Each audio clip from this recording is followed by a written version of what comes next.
Iowa City nonprofit wants to educate young people on suicide prevention.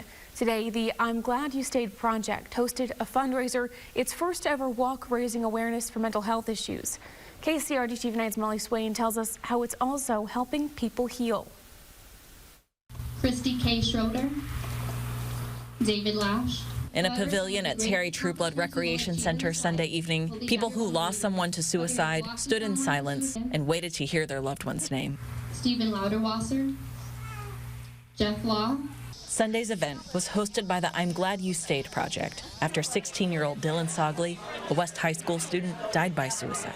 My daughter Abby was friends with Dylan. Abby Sly became friends with Dylan over Snapchat, where she said they messaged each other throughout the day. But one day in March 2021, it became very scary, very fast. He texted her, and she realized that he was about to take his life. It took me a long time for the color to be back in the world. Abby said she never wanted another teenager to be in her position of wondering how to help a friend, and the I'm Glad You Stayed project was born.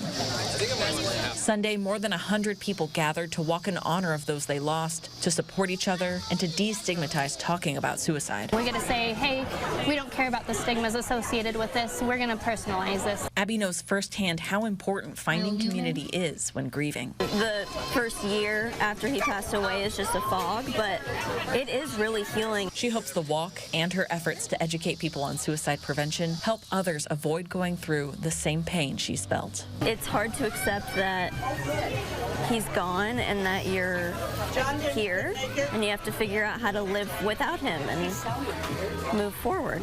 In Iowa City, Molly Swain, KCRG TV 9 News. And for anyone in crisis, there is always help. People can call the National Crisis Lifeline at 988. That connects callers to local people who can offer support and understanding.